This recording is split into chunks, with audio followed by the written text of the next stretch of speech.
जब भी हमारे मन में कंप्यूटर का नाम आता है तो हमारे दिमाग में सिर्फ कीबोर्ड, मॉनिटर, माउस, सीपीयू बस यही घूमता है। पर क्या कंप्यूटर यही है?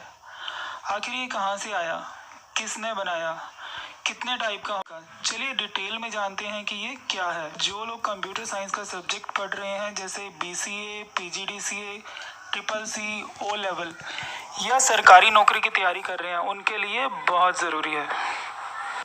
सबसे पहले हमें ये जानना ज़रूरी है कि कंप्यूटर की ज़रूरत हमें क्यों पड़ती है। कंप्यूटर का उपयोग हम हर जगह करते हैं, डायरेक्टली और इनडायरेक्टली।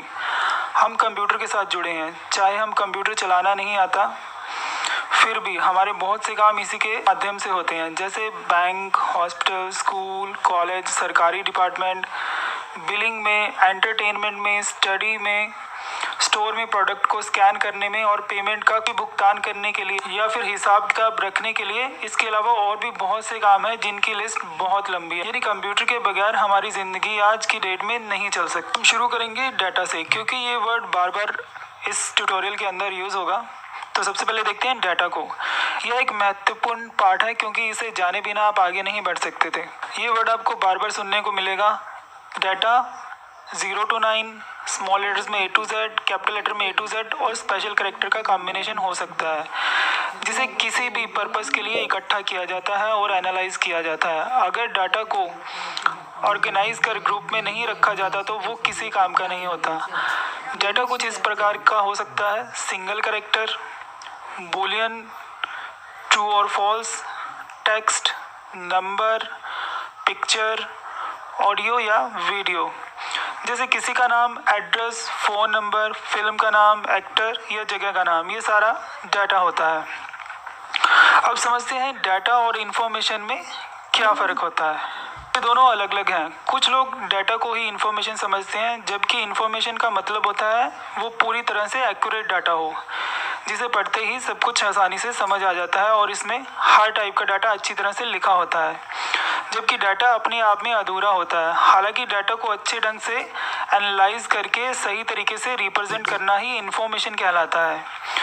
एग्जाम्पल के लिए हम समझते हैं जैसे राम सन ऑफ रविंद्र कुमार एक डाटा है, क्योंकि ये कौन है, कहाँ रहता है, उसकी जन्म तिथि क्या है, उसका एड्रेस क्या है, इसका डाटा किस पर्पज़ के लिए इकट्ठा किया जा रहा है। जब इन सब बातों का भी हमारे पास डाटा होगा तब हम इसे इंफॉर्मेशन बोलेंगे। कंप्यूटर क्या है? What is computer? कंप्यूटर एक लैटिन शब्द है और कॉम प्लस PUTERE को मिलाकर कंप्यूटर शब्द बना है, जैसे कि आप देख सकते हो। कंप्यूटर शब्द मिला कंप्यूट वर्ड से, जिसका मतलब है गणना करना या कैलकुलेशन करना। कंप्यूटर एक इलेक्ट्रॉनिक डिवाइस है जो कि इनपुट डिवाइस, कीबोर्ड, माउस, इनके थ्रू यूज़र से डाटा लेता है, उसको प्रोसेस करता है या फिर कैलकुलेट या फिर सर्च करता है और उसका रिजल्ट आउटपुट डिवाइस पर यानी कि मॉनिटर या स्क्रीन पर भेजता है। सिंपल शब्दों में हम ये कह सकते हैं कि कंप्यूटर यूज़र द्वारा दिए गए इंस्ट्रक्शन की पालना करता है। याद रखिए, कंप्यूटर एक मशीन है जो सिर्फ यूज़र द्वारा दिए निर्देशों का पालन करता है। अगर उसे यूज़र से कोई भी इंस्ट्रक्शंस नहीं मिलती तो वो कोई भी काम नहीं करेगा। अगर आपने कंप्यूटर को कोई भी इंस्ट्रक्शन दिया है तो वो उसे पूरा किए बगैर आगे नहीं बढ़ेगा। अब हम देखते हैं वर्किंग ऑफ कंप्यूटर, यानी कि कंप्यूटर कैसे काम करता है।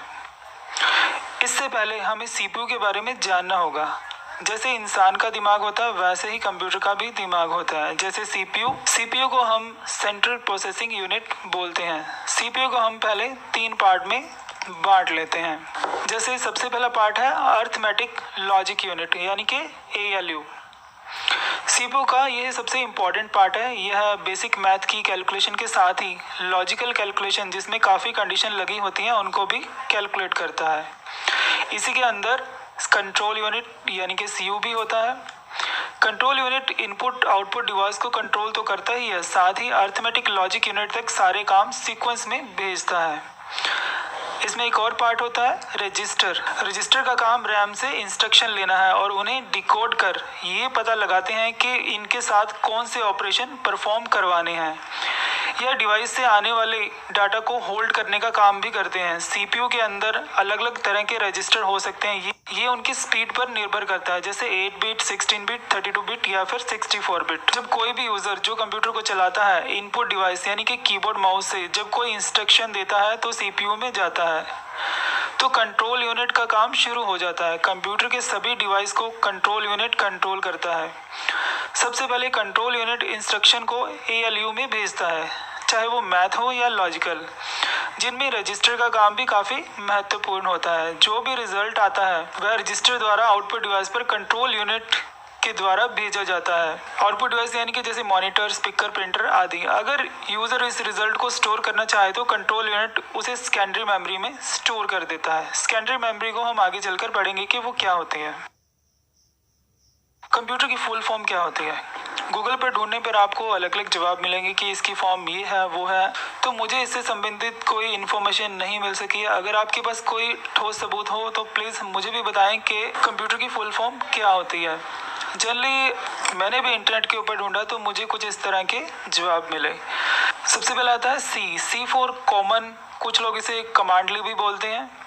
नेक्स्ट पे operating, M for machine, P for purposely यानी कि particularly, U for used for, T for technological और technical, E for educational and R for research.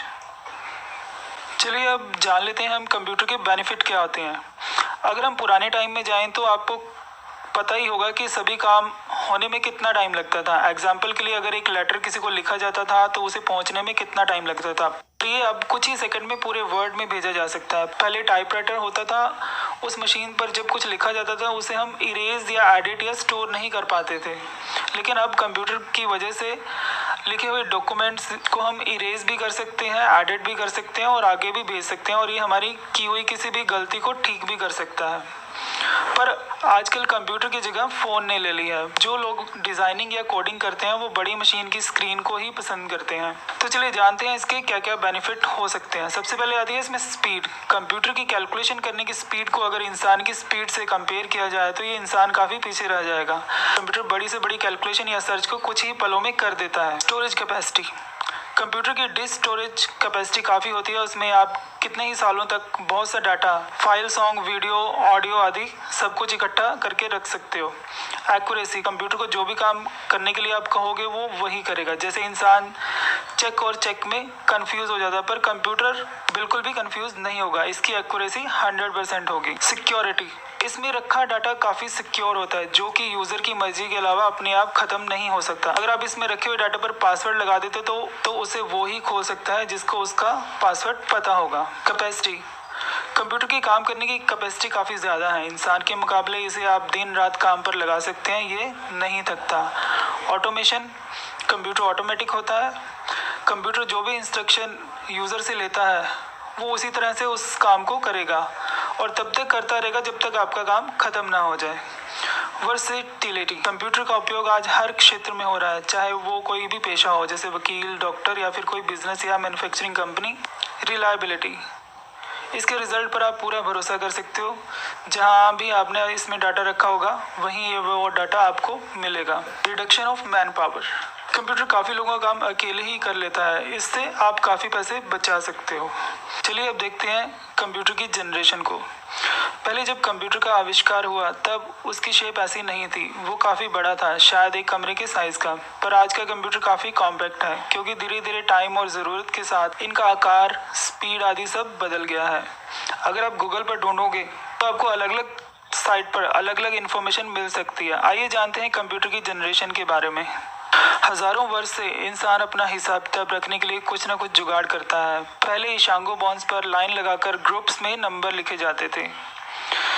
2400 BC से पहले अबेकस का इस्तेमाल हुआ है, जिसे टिम कार्मर ने इन्वेंट किया था। पहले इसे कैलकुलेशन के लिए वो लोग इस्तेमाल करते थे जो आंखों से नहीं देख सकते थे। चलिए अब जानते हैं आज के मॉडर्न कंप्यूटर कौन से हैं। चार्ल्स बेबेज को कंप्यूटर का पिता कहा जाता है। 19वीं सदी में भाप से चलने वाले उपकरणों को मशीन कहा जाता था। चार्ल्स बेबेज ने पहला भाप से चलने वाला एनालिटिकल इंजन का आविष्कार किया था। तो चलिए जानते हैं हम इसकी फर्स्ट जनरेशन को कि पहली पीढ़ी इसकी कौन सी थी। तो पहली जनरेशन 1942 से 1955 के बीच में शुरू हुई। इनका साइज़ काफ़ी बड़ा होता था क्योंकि इनमें मेमोरी और सर्किट के लिए काफ़ी सारा वैक्यूम ट्यूब का उपयोग होता था। ये मशीन लैंग्वेज द्वारा चलाए जाते थे और काफ़ी महंगे होते थे। जहाँ इन्हें रखा जाता था वहाँ टेम्परेचर कम होता था क्योंकि साइज़ में बड़ा होने के कारण ये काफ़ी गर्मी छोड़ते थे और ये काफ़ी बिजली खाते थे, जैसे कि इलेक्ट्रिक बल्ब हमारी बिजली खाता था। उस समय बैच प्रोसेसिंग ऑपरेटिंग सिस्टम का उपयोग होता था। Punch card, paper tape, magnetic tape का उपयोग इनपुट और आउटपुट डिवाइस की तरह होता था। जो भी प्रोग्राम इसमें बनाए जाते थे वो पंच कार्ड में स्टोर करके रखे जाते थे। सेकेंड जनरेशन यानी कि दूसरी पीढ़ी वो थी 1956 से 1963 तक। इस टाइम में इनका साइज़ पहले से छोटा हो चुका था क्योंकि इनमें वैक्यूम ट्यूब की जगह ट्रांजिस्टर का उपयोग शुरू हो चुका था और ये सस्ते, कम बिजली खाने वाले और तेज़ हो चुके थे। इनमें प्राइमरी मेमोरी के लिए मैग्नेटिक चार्ज और सेकेंडरी मेमोरी के लिए मैग्नेटिक टेप उपयोग किए जाते थे, पर इसमें अभी भी पंच कार्ड का उपयोग किया जाता था। और उस समय फोर्ट्रैन और कोबोल प्रोग्रामिंग लैंग्वेज, जिन्हें मशीन लैंग्वेज और असेंबली लैंग्वेज के साथ इस्तेमाल किया जाता था। इसके कुछ एग्जाम्पल है IBM 1620, IBM 7094 और UNI VAC 1108। ये उस समय उपयोग होने वाले कंप्यूटर थे। अब देखते हैं थर्ड जनरेशन यानी कि तीसरी पीढ़ी जो 1964 से 1971 या 1971 के बीच में थी। अब इनमें इंटीग्रेटेड सर्किट उपयोग होता था। एक IC के अंदर सर्किट के साथ काफ़ी ट्रांजिस्टर, रजिस्टर और कैपेसिटर लगे होते थे।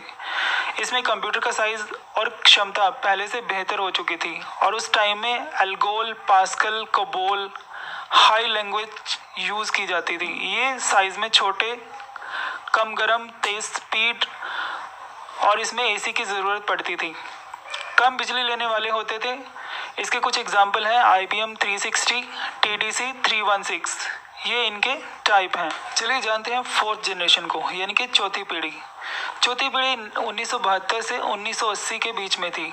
इनमें VLSI यानी कि very large scale integrated circuit का उपयोग किया जाता था, जिसमें लगभग 4000 से भी ज़्यादा ट्रांजिस्टर एक चिप में लगे होते थे और प्रोसेसर का आविष्कार हो चुका था। उस समय में C++, DBase, लोटस उपयोग होना शुरू हो चुका था। इसकी कुछ विशेषताएं इस तरह हैं। ये काफ़ी सस्ते थे, पोर्टेबल थे, स्मॉल साइज़ था, नेटवर्क का उपयोग शुरू हो चुका था। इसके कुछ कंप्यूटर के टाइप हैं DEC10, PDP-11। अब बारी आती है फिफ्थ जनरेशन की यानी कि पाँचवीं पीढ़ी की। तो 1980 से लेके अब तक हम पाँचवीं जनरेशन के अंदर हैं, जहां एक माइक्रो प्रोसेसर के अंदर 10 मिलियन से ज़्यादा कंपोनेंट होते हैं। इनमें फास्ट ऑपरेटिंग सिस्टम, गेम खेलने की पूरी क्षमता, वाइड नेटवर्क, कमांड से चलने वाले कंप्यूटर सस्ते भी होते हैं, कॉम्पैक्ट भी होते हैं और टेक्नोलॉजी का वास्ट उपयोग होता है। हर दिन इसमें कुछ ना कुछ नया डेवलप हो रहा है। अब AI यानी कि आर्टिफिशियल इंटेलिजेंस का उपयोग हो रहा है। आने वाले टाइम में एक मशीन को इंसान की तरह सोचने और समझने की टेक्निक दे रहा है और अब भी नई चीज़ों पर लगातार रिसर्च जारी है। चलिए जानते हैं कंप्यूटर के टाइप के बारे में। आजकल इस्तेमाल होने वाले कंप्यूटर में माइक्रो प्रोसेसर होते हैं। इनको इनकी कैपेसिटी, मेमोरी और ज़रूरत के हिसाब से अलग अलग जगह पर अलग अलग तरह से इस्तेमाल किया जाता है। जैसे कि पहले नंबर पर आता है डेस्कटॉप। डेस्कटॉप को सभी पर्सनल कंप्यूटर भी बोलते हैं। ये IBM द्वारा पहली बार बनाया गया था, IBM मॉडल 5150, जिसमें उस समय का पॉपुलर ऑपरेटिंग सिस्टम MS-DOS चलता था। इसमें अलग से CPU, स्क्रीन, मॉनिटर, माउस होते हैं। इनमें लोग web designing, gaming, graphic designing आदि के लिए इस्तेमाल करते हैं। इनमें एक्स्ट्रा डिवाइस अटैच हो सकते हैं जैसे कि प्रिंटर, स्पीकर, कैमरा आदि। दूसरे नंबर पर आता है लैपटॉप। लैपटॉप को सभी नोटबुक के नाम से बुलाते हैं क्योंकि इनका साइज़ कॉम्पैक्ट होता है। इसे हम कहीं भी कैरी कर ले जा सकते हैं। सबसे पहला लैपटॉप एडम ऑसबॉर्न ने 1981 में बनाया था, पर जो सही ढंग से अच्छी तरह से काम कर सके वो 2000 सन में बनाए गए थे। इनमें इनबिल्ट टच पैड होता है जो माउस का काम करता है, इनबिल्ट कीबोर्ड होता है जो कि टाइपिंग के काम आता है, स्क्रीन भी जुड़ी होती है और कम वॉट के स्पीकर होते हैं जिनमें हम म्यूज़िक और आवाज़ का मजा ले सकते हैं। इसमें बैटरी होती है जैसे कि फ़ोन के अंदर होती है, जिसकी मदद से हम इसे पावर से डिस्कनेक्ट कर कहीं भी ले जाकर इस्तेमाल कर सकते हैं। इनमें कैमरा भी होता है जिसकी मदद से आप लाइव होकर किसी से बात भी कर सकते हैं। नेक्स्ट आता है टैबलेट। इसके इन्वेंशन का गूगल में खोजने पर 2001 दिखाता है, पर कुछ लोग माइक्रोसॉफ्ट को इसका क्रेडिट देते हैं कि माइक्रोसॉफ्ट ने पहला टैबलेट बनाया था। यह साइज में छोटा है, इसलिए इसे पाम टॉप कहते हैं। पाम टॉप यानी कि हाथ पर रखकर उपयोग होने वाला या हाथ के साइज का कंप्यूटर, जिनका साइज 7 इंच से लेकर 10 इंच का हो सकता है। इनमें कैमरा पहले से लगा होता है। कीबोर्ड और माउस की जगह स्क्रीन पर टच करके आप कहीं भी टाइप कर सकते हैं और अपने पॉइंटर को ले जा सकते हैं। इनकी मेमोरी कम होती है। इनमें बैटरी होने से हम चार्ज कर काफ़ी लंबे समय तक इस्तेमाल कर सकते हैं। फ़ोन, यही काम आज आप फ़ोन पर भी कर सकते हैं, क्योंकि इनमें भी काफ़ी खूबियाँ होती हैं, जैसे mail, scanning, call, internet, online class, interview, गाड़ी की बुकिंग, शॉपिंग आदि सब इसी पर होता है। आज की डेट में सभी बड़ी कंपनी इन्हीं पर ही काम कर रही हैं, क्योंकि फ़ोन कॉम्पैक्ट होने की वजह से इसने पूरी दुनिया को एक हाथ के साइज़ वाले डिवाइस पर लाकर रख दिया है। इनमें इस्तेमाल होने वाले ऑपरेटिंग सिस्टम है एप्पल, माइक्रोसॉफ्ट और गूगल का एंड्रॉयड ऑपरेटिंग सिस्टम। नेक्स्ट है सुपर कंप्यूटर। पूरी दुनिया में सबसे तेज़ कंप्यूटर होता है। इनका उपयोग किसी भी कंप्यूटर बेस्ड काम के लिए हो सकता है, जैसे कि ये सबसे तेज़ कंप्यूटर होते हैं और इनसे मुश्किल काम लिए जाते हैं, जैसे रिसर्च करना, वेदर फोरकास्ट करना, रासायनिक यौगिकों की खोज करना या फिर biological macro molecules physical simulation, जैसे कि ब्रह्मांड, परमाणु और अंतरिक्ष में होने वाली गुणों या क्षणों की गणना करना। पहला super computer CDC control data corporation 6600 1964 के नाम से जाना जाता है। आज जबकि हम बात कर रहे हैं तो आज का युग में सुपर कंप्यूटर है समिट, जो कि Oak Ridge national laboratory USA में है। इसकी क्षमता 148.6 पेटाफ्लॉप्स की है। यह बहुत बड़ी कैलकुलेशन और रिसर्च को बड़ी तेज़ी से कर सकते हैं। ये 2014 में दुनिया के सामने आया। इसका उपयोग अर्थक्वेक, एटॉमिक स्केल आदि में हो रहा है। नेक्स्ट है सर्वर। यह एक कंप्यूटर हार्डवेयर या सॉफ्टवेयर बेस्ड प्रोग्राम हो सकता है, जो कि क्लाइंट कंप्यूटर द्वारा मांगी सूचनाओं को प्रदान करता है और स्टोर करने का काम करता है। यह लैन, लोकल एरिया नेटवर्क, इंटरनेट पर WAN यानी कि वैन, वाइड एरिया नेटवर्क के रूप में काम करता है। आसान भाषा में हम ये कह सकते हैं कि ये एक से ज़्यादा कंप्यूटर का नेटवर्क है जो आपस में संदेश और सूचनाएं आदान प्रदान करते हैं। अगर एक सर्वर कंप्यूटर से बहुत से कंप्यूटर आपस में जुड़े हैं तो वो मल्टीपल क्लाइंट कंप्यूटर्स को एक ही समय में सूचनाएं प्रदान कर सकते हैं। सर्वर की स्टोरेज कैपेसिटी और स्पीड काफ़ी अच्छी होती है। आसान सी भाषा में हम ये कह सकते हैं कि जब बहुत सारे कंप्यूटर आपस में जुड़े होते हैं तो हम उसे सर्वर या क्लाइंट बोलते हैं, जिसमें जो मेन कंप्यूटर होता है वो सर्वर कहलाता है, जो उसके साथ जुड़े हुए छोटे कंप्यूटर होते हैं वो क्लाइंट कहलाते हैं। ज़्यादातर जो सर्वर आज इस्तेमाल होते हैं वो इस प्रकार हैं। फाइल सर्वर, जहां फाइल को अलग अलग जगह पर शेयर कर सकते हैं। गेम सर्वर, इसमें एक ही सर्वर पर काफ़ी यूज़र मिलकर गेम्स खेल सकते हैं।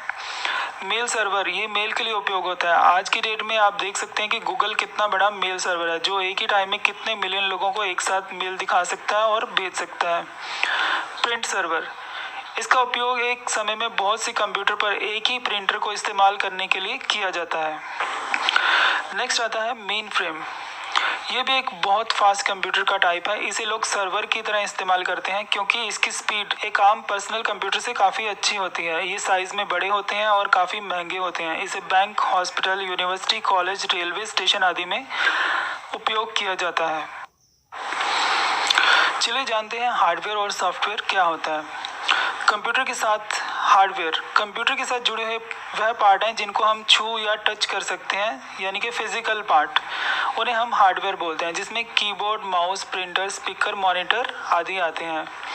अब कंप्यूटर के बहुत सारे पार्ट होते हैं। चलो हम इन्हें 3 कैटेगरी में बांट लेते हैं। सबसे पहले इनपुट डिवाइस, आउटपुट डिवाइस और सिस्टम यूनिट। सबसे पहले हम देखते हैं इनपुट डिवाइस को।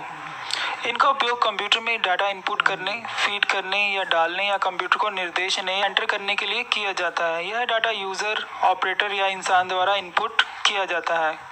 कुछ आम इनपुट डिवाइस हैं जैसे कि कीबोर्ड, माउस, ट्रैकबॉल और जॉयस्टिक, पर कुछ खास डिवाइस और प्रोग्राम के लिए कुछ अलग अलग इनपुट डिवाइस भी यूज़ किए जाते हैं, जैसे touch panel, scanner, digitiser, data gloves, voice input आदि। सबसे पहले हम देखते हैं कीबोर्ड को, जो सबसे पॉपुलर इनपुट डिवाइस। इसका स्टाइल बिल्कुल पुराने टाइपराइटर की तरह होता है, पर इसमें कुछ बटन अलग से लगे होते हैं जिनमें अलग अलग काम किए जा सकते हैं। इनमें पहले 101 या 102 बटन होते, पर अब ये 104 से 108 तक हो सकते हैं। जैसे फंक्शन कीज F1 से लेके F12 तक। इन बटन से अलग अलग प्रोग्राम में कोई भी स्पेसिफिक काम को किया जा सकता है। जैसे F1 हमेशा किसी प्रोग्राम में हेल्प के लिए होता है। अगर आप अकाउंट का प्रोग्राम टैली इस्तेमाल करते हैं तो उनमें इन सभी बटन का उपयोग बखूबी होता है। जैसे अगर आप शिफ्ट और कैप्स लॉक का इस्तेमाल करोगे तो उसमें अक्षर छोटे या बड़े हो सकते हैं। इसमें एक कंट्रोल का बटन होता है जिसे CTRL। इस बटन को किसी भी अल्फ़ाबेट के साथ एक साथ दबाकर शॉर्टकट कमांड चलाई जा सकती है। जैसे किसी भी प्रोग्राम में Ctrl+N नई फाइल बनाने के लिए, Ctrl O फाइल खोलने के लिए, Ctrl S फाइल को सेव करने के लिए और Ctrl P प्रिंट करने के लिए होता है। इसमें ऑल्ट यानी कि अल्टरनेट कीज भी होती हैं। इनका उपयोग भी शॉर्टकट के लिए किया जाता है। जैसे एक साथ ऑल्ट F प्रेस करके आप फाइल का मेन्यू खोल सकते हैं। ऑल्ट V अगर आप इकट्ठा प्रेस करोगे तो आप व्यू मेनू खोल सकते हो। जो भी इसमें अंडरलाइन होने वाले आपको लेटर दिख रहे हैं, जब आप उनको प्रेस करोगे तो ऑटोमेटिकली वो मेनू आपके कीबोर्ड से ही ओपन हो जाएंगे। इसमें एक बड़ी सी की लगी होती है, उसे हम स्पेस बार बोलते हैं, जो कि लाइंस या वर्ड में स्पेस देने के काम में आती है। इसमें एक एंटर का बटन होता है जो कर्सर को नई लाइन में ले जाता है। इसमें एक न्यूमेरिक पैड लगा होता है। इसमें आप कैलकुलेटर की तरह जल्दी से न्यूमेरिक लिखकर कैलकुलेशन कर सकते हो। कर्सर मूवमेंट बटन, इनसे आप अपने लिखे टेक्स्ट में ऊपर नीचे दाएं बाएं आसानी से जा सकते हो। कई बटन पर एक से ज़्यादा लेटर प्रिंट है। जो नीचे वाले लेटर हैं वो ऐसे ही टाइप हो जाते हैं, लेकिन जो ऊपर वाले अक्षर हैं उन्हें टाइप करने के लिए आपको शिफ्ट का बटन दबाकर रखना पड़ेगा और उसके बाद आप जो भी बटन दबाएंगे जिस पर एक से ज़्यादा अक्षर है तो ऊपर वाला अक्षर अपने आप ही टाइप हो जाएगा। इसमें एक एस्केप की बनी होती है। किसी भी खुले हुए डायलॉग बॉक्स को बंद करने या कैंसिल करने के लिए इसका उपयोग किया जाता है। इसमें होम बटन होता है लाइन के शुरू में जाने के लिए, एंड बटन होता है लाइन के एंड में जाने के लिए, पेज अप होता है पहले पेज पे जाने के लिए, पेज डाउन होता है नीचे वाले पेज पे जाने के लिए। इसमें डिलीट और बैक स्पेस का बटन भी बना होता है। किसी भी अक्षर और लाइन को राइट साइड से इरेज करने के लिए हम डिलीट के बटन का उपयोग करते हैं, जबकि बैक स्पेस किसी भी अक्षर और लाइन को लेफ्ट साइड से इरेज करने या ख़त्म करने के लिए यूज़ किया जाता है। इसमें एक टैब का बटन भी होता है। अगले कॉलम में जाने के लिए हम इसका उपयोग कर सकते हैं। हमारा नेक्स्ट इनपुट डिवाइस है माउस। माउस को हम manually operated utility selection equipment भी बोलते हैं। यह एक पॉपुलर पॉइंटिंग डिवाइस है जो कि हाथ में पूरी तरह से एडजस्ट हो जाता है। पहले ये माउस बॉल वाले होते थे, पर अब ये ऑप्टिकल टेक्निक पर आते हैं। आपने देखा होगा कि इसके नीचे एक रेड लाइट जलती है जो पॉइंटर को डायरेक्शन बताती है। नई पीढ़ी में वायरलेस माउस और कीबोर्ड भी आ चुके हैं। इन्हें आप एक निश्चित दूरी तक इस्तेमाल कर सकते हैं। माउस के ऊपर दो बटन लगे होते हैं, लेफ्ट और राइट। लेफ्ट से आप कोई भी एप्लीकेशन या प्रोग्राम खोल सकते हो, जबकि राइट माउस बटन का उपयोग किसी भी एप्लीकेशन में कॉमन कमांड्स को खोलने के लिए किया जाता है। इसको प्रेस करने से पॉपअप मेनू खुलता है जिसमें हम ज़्यादा उपयोग होने वाली कमांड की लिस्ट देख सकते हैं। इसमें एक व्हील भी लगा होता है जिससे हम अलग अलग प्रोग्राम में अलग अलग कार्य करवा सकते हैं, जैसे जूम करना, जूम आउट करना, पेज ऊपर नीचे करना आदि। नेक्स्ट इसमें आता है जॉयस्टिक। कंप्यूटर के साथ उपयोग होने वाले इनपुट डिवाइसेस हैं। इसे ज़्यादातर कंप्यूटर पर गेम खेलने के लिए इस्तेमाल किया जाता है। इसमें नेक्स्ट आता है टच पैनल्स। ये इनपुट और आउटपुट डिवाइस दोनों का ही काम करता है, जैसे फ़ोन, टैबलेट आदि। नेक्स्ट इसमें आता है ट्रैक बॉल। ये भी एक पॉइंटिंग इनपुट डिवाइस है जो कि माउस की तरह काम करता है। इसमें सेंसर लगे होते हैं। जब हम बॉल घुमाते हैं तो वह दो एक्सिस पर घूमते हुए हमारे पॉइंटर को रोटेट करता है। इसे अंगूठे से घुमाया जाता है। इसमें भी दो लेफ्ट और राइट बटन लगे होते हैं। स्कैनर, ये भी कंप्यूटर के साथ जुड़ने वाला इनपुट डिवाइस है, जिनका काम किसी भी इमेज या डॉक्यूमेंट को स्कैन कर कंप्यूटर की स्क्रीन पर भेजना होता है। यह स्कैनर फ्लैटबैड और हैंडी भी हो सकते हैं। इनका मुख्य कार्य पुराने डॉक्यूमेंट, बुक्स और इमेज को डिजिटल फॉर्म में कन्वर्ट करना होता है। डिजिटाइजर, यह एनालॉग इन्फॉर्मेशन को डिजिटल फॉर्म में स्टोर करते हैं। इनका उपयोग कंप्यूटर में पिक्चर में एडिटिंग के लिए किया जाता है। यह इमेज को बाइनरी फॉर्मेट में कन्वर्ट कर सकता है। डेटा ग्लव्स, ये भी इनपुट डिवाइस है जो हाथों में पहना जाता है। अलग अलग इलेक्ट्रॉनिक सेंसर की मदद से हमारे हाथ हिलने के इशारे पर यह काम करता है। इसका उपयोग वर्चुअल रियलिटी और रोबोटिक्स में किया जाता है। माइक से हम बोलकर अपनी आवाज़ या ऑडियो से कंप्यूटर को निर्देश दे सकते हैं। इसके लिए हमें स्पेशल प्रोग्राम की ज़रूरत होगी जिसे हम वॉइस रिकग्निशन बोलते हैं। इसके लिए इसमें पहले से ही कुछ वर्ड या वोकेबलरी स्टोर होती है, कुछ हम अपनी आवाज़ में नई रिकॉर्ड करते हैं। OCR यानी कि ऑप्टिकल कैरेक्टर रिकग्निशन, इसके द्वारा हाथ से लिखे और टाइप किए हुए इमेज बेस्ड पेज में से कैरेक्टर को स्कैन कर मशीन एनकोडेड टेक्स्ट में कन्वर्ट किया जाता है और कंप्यूटर में डॉक्यूमेंट में स्टोर किया जाता है ताकि उसमें किसी तरह का बदलाव किया जा सके। इसका उपयोग डाटा एंट्री के लिए भी किया जाता है। MICR यानी कि magnetic ink character recognition, bank द्वारा इशू चेकबुक के चेक के नीचे एक लाइन लिखी होती है जिसे हम MICR स्कैन करने पर रीड करता है। MICR लाइन में 3 नंबर्स का ग्रुप होता है, चेक नंबर, अकाउंट नंबर और बैंक रूटिंग नंबर। इसे चेक पर मैग्नेटिक इंक से लिखा जाता है और मशीन इसे ही रीड कर पाती है ताकि पता चले कि ये चेक सही है या गलत। OMR यानी कि ऑप्टिकल मार्क रिकग्निशन, यह मानव द्वारा मार्क किए गए डाटा को रीड करते हैं, जैसे सर्वे फॉर्म या फिर टेस्ट। ये प्रश्न को पढ़कर उसके लिखे उत्तरों की जांच कर दिए हुए मार्क्स के क्राइटेरिया के हिसाब से अपने आप आंसर शीट को चेक कर मार्क्स बता देते हैं। आपने देखा होगा कि बैंक के पेपर जब होते हैं तो वहाँ पर मल्टीपल चॉइस क्वेश्चन में हम पेंसिल से 4 ऑप्शन में से एक ऑप्शन को मार्क करना होता है, तो ऐसे पेपर OMR शीट पर लिखे जाते हैं जो कि मशीन द्वारा चेक किए जाते हैं। यह मशीन काफ़ी लोगों का काम बहुत जल्दी कर देती है। बार कोड रीडर, यह ऑप्टिकल स्कैनर होता है जो प्रिंटर बार कोड को रीड करता है। ये बार कोड को डिकोड करता है और डाटा कंप्यूटर पर भेजता है। ये हैंडी और फ्लैट पैड हो सकते हैं। शॉपिंग मॉल में सभी प्रोडक्ट पर बार कोड लगा होता है जिसकी मदद से प्रोडक्ट की डिस्क्रिप्शन और रेट को मशीन से पढ़ा जा सकता है और बिल में उसका रेट जोड़कर बिल तैयार किया जाता है। डिजिटल पेन, इलेक्ट्रॉनिक पेन या डिजिटल पेन, ये पेन हम डायरेक्ट स्क्रीन पर इस्तेमाल कर सकते हैं। ये यूज़र द्वारा लिखे शब्द, ड्राइंग और ब्रश स्ट्रोक को एनालॉग से डिजिटल डाटा में बदलकर कंप्यूटर में स्टोर करता है। ये सिर्फ नॉलेज के लिए। QR code, quick response code, ये मैट्रिक्स बारकोड होता है। ये मशीन रीडेबल ऑप्टिकल लेबल होता है जिसमें प्रोडक्ट से रिलेटेड इन्फॉर्मेशन जैसे कि उसकी डिस्क्रिप्शन और प्राइस जुड़ा होता है। एक QR कोड 4 एनकोडिंग मोड्स को इस्तेमाल करता है जैसे कि एक numeric, alpha numeric, byte binary और कांजी। इसका इस्तेमाल आजकल ऑनलाइन पेमेंट में होता है। इसे सिर्फ मशीन द्वारा ही पढ़ा जा सकता है और उसमें उससे संबंधित प्रोग्राम होता है। नेक्स्ट हम देखते हैं आउटपुट डिवाइसेस को। कंप्यूटर द्वारा रॉ डाटा यानी कि कच्ची डाटा को प्रोसेस कर रिजल्ट को आउटपुट डिवाइस पर भेजा जाता है। ये result image, text, audio, video आदि फॉर्मेट में हो सकता है। जिन डिवाइस पर ये रिजल्ट देखने या सुनने को मिलता है उन्हें हम आउटपुट डिवाइस कहते हैं। उसके टाइप ये रहे। सबसे पहले आता है मॉनिटर। इसे वीडियो यानी कि विजुअल डिस्प्ले यूनिट भी कहा जाता है। यह किसी भी इमेज को पिक्सल के साथ बनाता है। जब हम किसी भी इमेज को जूम करके देखते हैं तो हमें पिक्सल को देख सकते हैं। अगर किसी भी इमेज के पिक्सल कम होते हैं तो ये इमेज की क्वालिटी अच्छी नहीं होती। मॉनिटर 2 तरह का होता है। कैथोड रे ट्यूब यानी कि CRT, ये पुराने टाइप के मॉनिटर हैं जो साइज़ में काफ़ी बड़े होते हैं। ये कलर और मोनोक्रोम यानी कि ब्लैक एंड वाइट भी हो सकते हैं। इनका साइज़ 14 इंच से 19 इंच के आसपास हो सकता है। दूसरे नंबर पे आते हैं फ्लैट पैनल डिस्प्ले मॉनिटर। इनमें सबसे पहला टाइप आता है LCD यानी कि लिक्विड क्रिस्टल डिस्प्ले। इसमें बैकलाइट के लिए LED का उपयोग किया गया है। इसमें बैक साइड से रोशनी निकलकर पोलराइज फिल्टर में जाती है, फिर ये TFT ग्लास से गुजरती हुई लिक्विड क्रिस्टल में जाती है। इसके बाद ही कलर फिल्टर से गुजरते हुए पोलराइज फिल्टर से इमेज को डिस्प्ले करती है। नेक्स्ट में आता है LED यानी कि लाइट एमिटिंग डायोड्स। इसमें CCFL यानी कि cold cathode fluorescent lamp backlight का उपयोग किया जाता है। बाकी सब जैसे LCD में बताया गया वैसा ही इसके अंदर भी होता है। नेक्स्ट में आता है मॉनिटर प्लाज्मा मॉनिटर। इसमें 2 प्लेट के बीच में छोटे छोटे पार्ट या पिक्सल बने होते हैं जो फास्फोरस कोटेड होते हैं और रेड, ब्लू, ग्रीन कलर में होते हैं। ये पिक्सल नोबल गैस से भरे होते हैं। इनके चारों तरफ इलेक्ट्रोड की ग्रिड होने से ये सामने रोशनी फेंकते हैं।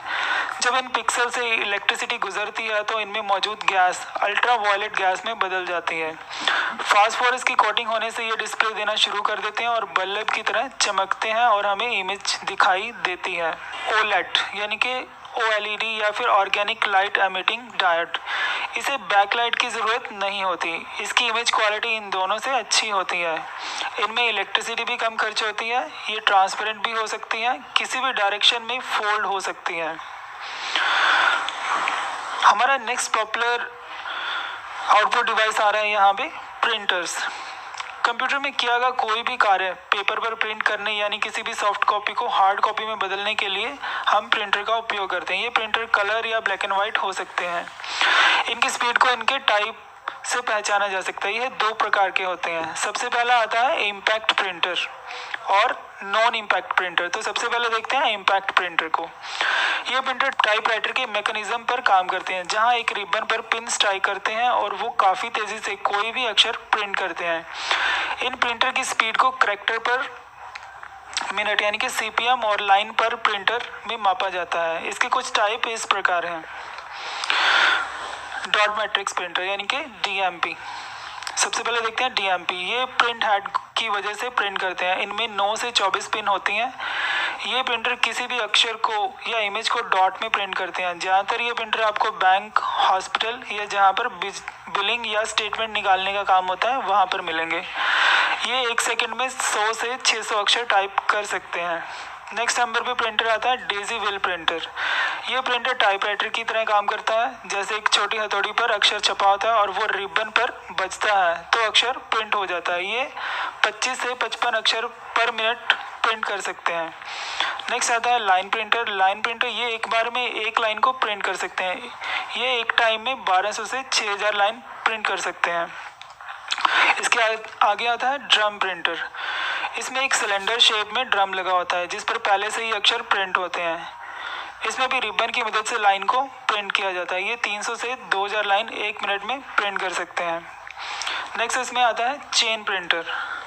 चेन प्रिंटर एक चैन का इस्तेमाल करता है जिस पर पहले से एक अक्षर उभरा होता है। ये चैन 2 पुली के बीच में लगा होता है। ये पुली या गियर चैन को घुमाते हैं और जिस पोजीशन पर कुछ प्रिंट करना होता है वहाँ एक छोटी सी हथौड़ी चेन पर बजती है और लेटर प्रिंट हो जाता है। इसकी स्पीड 400 से 2500 अक्षर पर मिनट होती है। नेक्स्ट आता है बैंड प्रिंटर।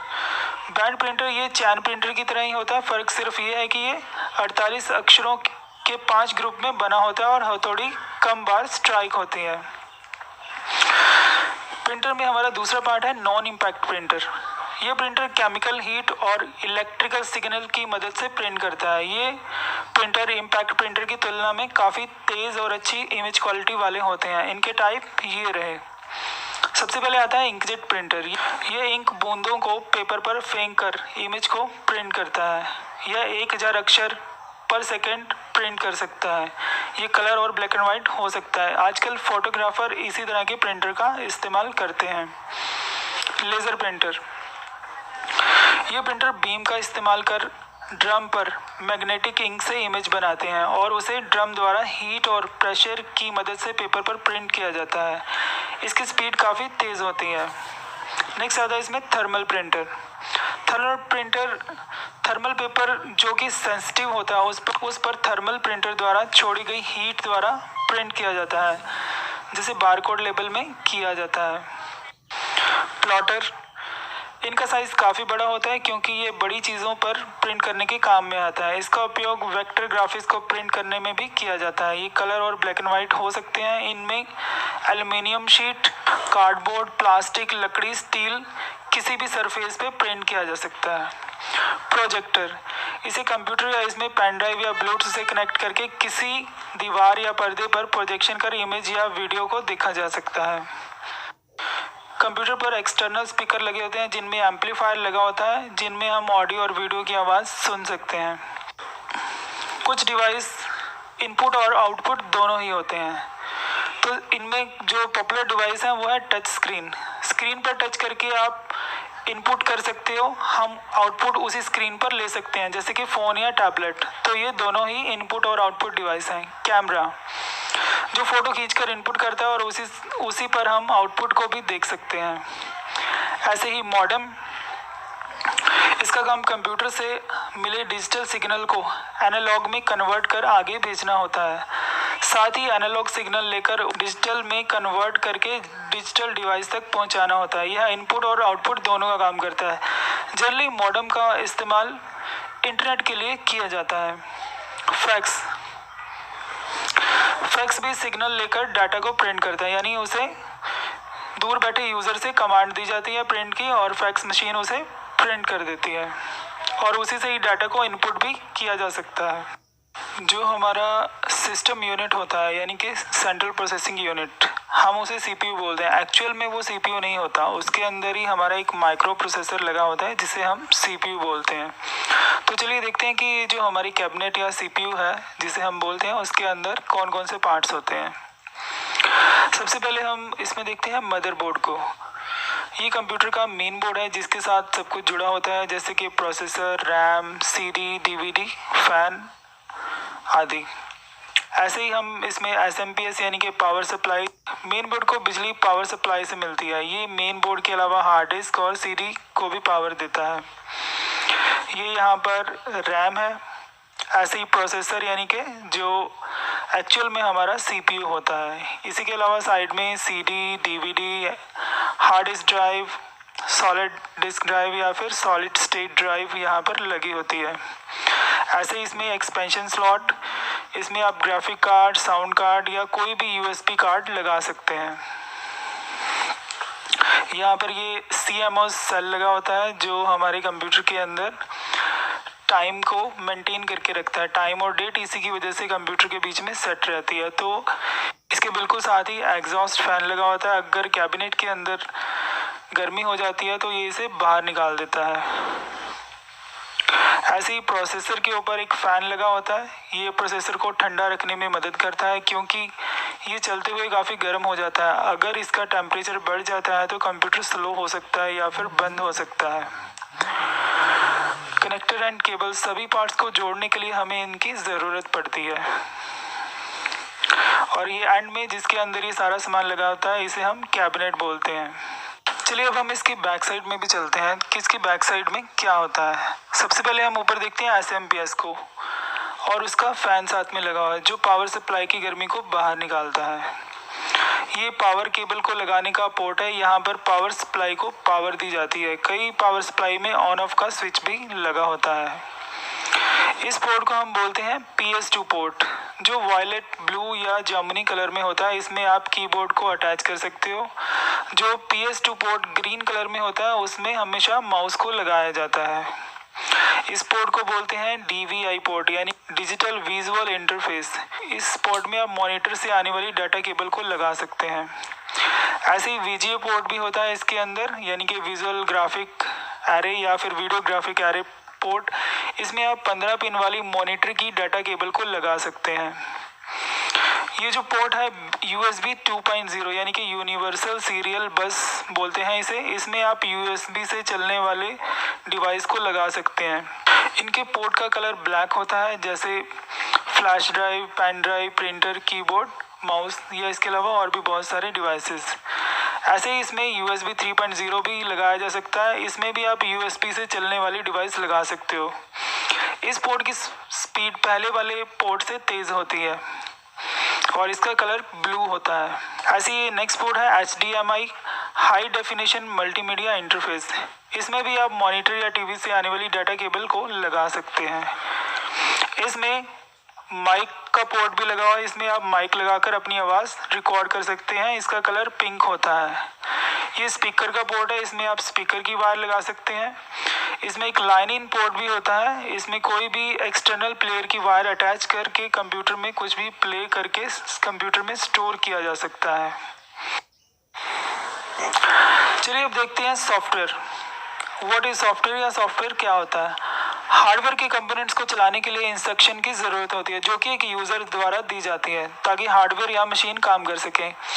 इसके लिए किसी सॉफ्टवेयर की ज़रूरत होती है। कंप्यूटर में इस्तेमाल होने वाले प्रोग्राम को हम सॉफ्टवेयर बोलते हैं। अगर सॉफ्टवेयर ना हो तो कंप्यूटर कुछ नहीं कर पाएगा, क्योंकि कंप्यूटर सॉफ्टवेयर कंप्यूटर चलाने वाले और कंप्यूटर के हार्डवेयर के बीच में इंटरप्रेटर का काम करता है। अगर कंप्यूटर हार्डवेयर और ऑपरेटर के बीच में सॉफ्टवेयर ना हो तो दोनों एक दूसरे की भाषा नहीं समझ सकेंगे। इसे डिटेल में हम आगे समझेंगे। सबसे पहले देखते हैं प्रोग्राम और सॉफ्टवेयर में क्या फ़र्क होता है। प्रोग्राम एक इंस्ट्रक्शन का सेट है जो एक ही प्रोग्राम के रिज़ल्ट को दिखाता है, जबकि सॉफ्टवेयर में किसी एक टास्क के लिए काफ़ी सारे प्रोग्राम बनाए जाते हैं। सॉफ्टवेयर 3 तरह का होता है, एप्लीकेशन सॉफ्टवेयर, सिस्टम सॉफ्टवेयर और यूटिलिटी सॉफ्टवेयर। सबसे पहले देखते हैं हम सिस्टम सॉफ्टवेयर। कंप्यूटर हार्डवेयर और यूज़र के बीच में एक मीडिएटर या फिर इंटरप्रेटर का काम कर सकता है, जो कि मानव से इंस्ट्रक्शन लेकर मशीन या कंप्यूटर को उसी की भाषा में समझाते हैं और मशीन से जवाब लेकर उसे मानव भाषा में कन्वर्ट कर मानव को भेजते हैं। हम ऑपरेटिंग सिस्टम के टाइप देख लेते हैं। कंप्यूटर स्टार्ट होने पर सबसे पहले मेमोरी में लोड होने वाला सॉफ्टवेयर है, जो कि कंप्यूटर के सभी पार्ट्स को चलने के लिए रिस्पॉन्सिबल होता है। इसके बिना हम एप्लीकेशन सॉफ्टवेयर भी नहीं चला सकते। इसकी मदद से हम एक ही समय में एक साथ काफ़ी सारे प्रोग्राम चला सकते हैं। इसकी वजह से ये सभी डिवाइस सही ढंग से काम करते हैं। नया डिवाइस अटैच होने पर या उनके ड्राइवर इंस्टॉल करता है, किसी प्रकार की एरर आने पर उसको रिपेयर भी यही करता है और ये यूज़र फ्रेंडली होता है। सबसे पहला ऑपरेटिंग सिस्टम MS-DOS है, जो सबसे पहले उपयोग में लाया गया। हम सभी को सिखाया जाता है कि इनपुट डिवाइस से कंप्यूटर में डाटा इनपुट होता है, कंप्यूटर उसे प्रोसेस करता है, फिर आउटपुट को आउटपुट डिवाइस पर भेज देता है। पर उनके पीछे काम कौन करता है? बाइनरी नंबर्स, यानी कि 0 और 1। फ़ोन, रेफ्रिजरेटर, वॉशिंग मशीन सभी एक मशीन या हार्डवेयर है। जब इनमें ह्यूमन लैंग्वेज को समझने का प्रोग्राम डाल दिया जाता है तो ये मशीन हमारी भाषा समझने लगते हैं। आखिर क्या है वे? ये है ऑपरेटिंग सिस्टम। दरअसल इन सभी मशीन को चलाने के लिए मशीन लैंग्वेज की ज़रूरत होती है, जिसकी कमी ऑपरेटिंग सिस्टम से पूरी होती है। कोई गाना, वीडियो, इमेज, डॉक्यूमेंट जो भी कंप्यूटर में देखते या सुनते हैं वो सब बाइनरी फॉर्मेट में स्टोर होता है, यानी कि 0 और 1। नेक्स्ट आता है हमारे पास लैंग्वेज प्रोसेसर। ये प्रोसेसर हाई लेवल लैंग्वेज को मशीन लैंग्वेज या असेंबली लैंग्वेज में कन्वर्ट करता है। ये एक प्रोग्रामर के लिए लिखे कोड्स को मशीन लैंग्वेज में कन्वर्ट करके कंप्यूटर से रिजल्ट लेकर उसे हमारी लैंग्वेज में वापस दिखाता है। तो लैंग्वेज के हम टाइप देखते हैं कितने होते हैं। तो 3 टाइप होते हैं लैंग्वेज के। मशीन लैंग्वेज, ये बाइनरी लैंग्वेज है जो कि 0 और 1 है, जिसे मशीन समझती है। असेंबली लेवल लैंग्वेज, ये लैंग्वेज बाइनरी से थोड़ी एडवांस है, जिसमें छोटे छोटे शब्द जोड़कर कंप्यूटर को इंस्ट्रक्शन या निर्देश दिए जाते हैं। हाई लेवल लैंग्वेज, ये असेंबली लैंग्वेज से एडवांस होती है, जिसमें हम सीधी स्टेटमेंट लिखकर कंप्यूटर को कोई निर्देश दे सकते हैं। नेक्स्ट इसमें आता है डिवाइस ड्राइवर। कंप्यूटर के साथ जुड़े सभी पार्ट जैसे कि printer, speaker, camera, keyboard, mouse सभी को डिवाइस ड्राइवर कंप्यूटर की मेमोरी में इंस्टॉल करता है ताकि वो अच्छे से काम कर सके। अगर कंप्यूटर में कोई डिवाइस अटैच किया जाता है तो ऑपरेटिंग सिस्टम उसके लिए ड्राइवर इंस्टॉल करता है ताकि फ्यूचर में अगर उस डिवाइस को कोई कमांड दी जाए तो वो सही ढंग से काम कर सके। नेक्स्ट हमारा आता है एप्लीकेशन सॉफ्टवेयर। ऑपरेटिंग सिस्टम होने के बाद कंप्यूटर में काम करने के लिए हमें एप्लीकेशन सॉफ्टवेयर की ज़रूरत होती है, जैसे word processing, spreadsheet, music player, video player आदि। सॉफ्टवेयर एक समय में एक ही तरह का काम करता है, जैसे जबकि ऑपरेटिंग सिस्टम एक समय में एक से ज़्यादा काफ़ी काम कर सकता है। नेक्स्ट इसमें आते हैं यूटिलिटी सॉफ्टवेयर। ये सॉफ्टवेयर ऑपरेटिंग सिस्टम और एप्लीकेशन सॉफ्टवेयर के लिए एक पुल का काम करते हैं। इनको डालने से एप्लीकेशन सॉफ्टवेयर को हम आसानी से इस्तेमाल कर सकते हैं। ये हमें सिक्योरिटी और रिलायबिलिटी प्रदान करते हैं। इसमें antivirus software, file management software और डिस्क मैनेजमेंट सॉफ्टवेयर आते हैं। आगे देखते हैं कंप्यूटर मेमोरी को। डाटा और इंस्ट्रक्शंस को स्टोर करने के लिए मेमोरी की ज़रूरत होती है। एक टाइम में कंप्यूटर 1 बिट डाटा ही स्टोर कर सकता है। जैसे पहले भी बताया जा चुका है कि कंप्यूटर एक मशीन है जिसमें 0 और 1 यानी कि बाइनरी नंबर्स में डाटा स्टोर होता है, उन्हें हम बिट बोलते हैं। जब 8 बिट के ग्रुप को हम बाइट कहते हैं। अगर हमने कंप्यूटर पर कीबोर्ड से ए लेटर को टाइप किया तो उसके पीछे कंप्यूटर ने बाइनरी नंबर्स या बिट्स को कुछ इस तरह से टाइप किया। कंप्यूटर सभी word, text, image, video, audio को अलग अलग बाइनरी नंबर से स्टोर करता है। जैसे एक अक्षर के लिए 8 बिट का ग्रुप है तो पूरे वर्ड के लिए ज़्यादा बिट बनेंगे और कंप्यूटर उतनी ही ज़्यादा स्टोरेज या मेमोरी लेगा। आइए हम समझने की कोशिश करते हैं कि ये क्या होता है। 8 बिट का मतलब 1 बाइट, 1 बाइट का मतलब 1 कैरेक्टर यानी कि 1 अक्षर। जैसे कि कंप्यूटर की लैंग्वेज में अगर कहीं आप 1 बाइट देखते हो तो इसका मतलब ये है कि 8 बिट को मिलाकर बना है। ऐसे ही आप मेमोरी का मेज़रमेंट कर सकते हो। जैसे आप यहाँ पे देख सकते हो कि 1024 बाइट का मतलब 1 किलोबाइट या 1 KB होता है, 1024 किलोबाइट का मतलब 1 मेगाबाइट, सो ऑन। तो यहाँ पे हमने उसकी पूरी लिस्ट बनाई है, तो आप देख सकते हो। इसे हम कुछ इस तरह से समझ सकते हैं कि कितने बाइट कंप्यूटर की मेमोरी में कितनी जगह लेते हैं। एक छोटी कहानी जो है वो 1 किलोबाइट के लगभग लेगी। एक पूरा पेज जब हम टाइप करते हैं तो वो 2 KB या 2 किलोबाइट का होगा। अगर हम 5 किताबें 500 पेज की प्लेन टेक्स्ट में लिखते हैं तो वो 1 MB की होगी। एक जो डिस्क होती है वो 700 MB की होती है। एक DVD है वो 4.7 GB से लेकर 8.5 GB तक हो सकती है। मेमोरी में स्टोर होने वाला डाटा एक एड्रेस पर स्टोर होता है। जब भी कंप्यूटर पर डाटा ढूंढा जाता है तो वह स्टोर्ड एड्रेस से उसे ढूंढ कर लाता है। अगर आप कंप्यूटर की मेमोरी या स्पीड बढ़ाना चाहते हैं तो आपको ज़्यादा पैसे खर्च करने होंगे। तो अब देखते हैं मेमोरी की कितने टाइप की होती है। मेमोरी दो टाइप की होती है। Primary memory and secondary memory.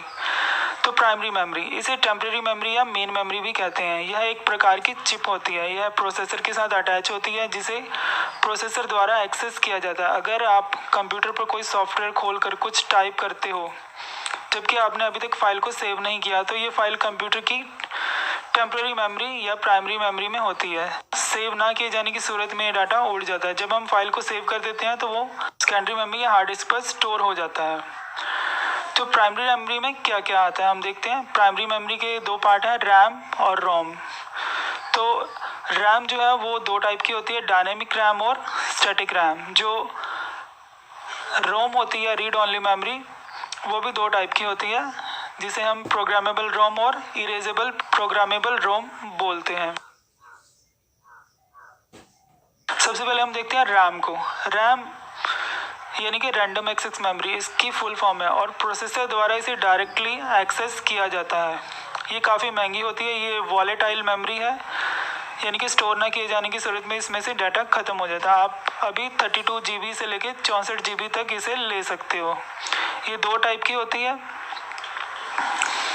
D RAM यानी कि डायनेमिक रैम, यह एक कैपेसिटर और ट्रांजिस्टर से बनाई जाती है। यह एक सेकंड में 1000 बार रिफ्रेश हो सकती है। इसमें काफ़ी बड़े सेल्स हो सकते हैं। इसकी स्पीड कम होती है। स्टैटिक रैम इसका हर एक सेल फ्लिप फ्लॉप से बना होता है। इसे रिफ्रेश होने की ज़रूरत नहीं होती। इसे 3D एप्लीकेशन में यूज़ किया जाता है। रोम, इसे रीड ओनली मेमोरी कहते हैं। इसे प्रोसेसर द्वारा एक्सेस किया जाता है। ये पहले से ही मदरबोर्ड में फिट होती है और इसमें पहले से ही इंस्ट्रक्शन डालकर दी जाती हैं। ये दो प्रकार की होती है। प्रोग्रामेबल रोम, इस रोम में स्टोर इंस्ट्रक्शन के साथ नई इंस्ट्रक्शन को भी जोड़ा जा सकता है। इसके लिए स्पेशल प्रोग्राम और डिवाइस की ज़रूरत होती है।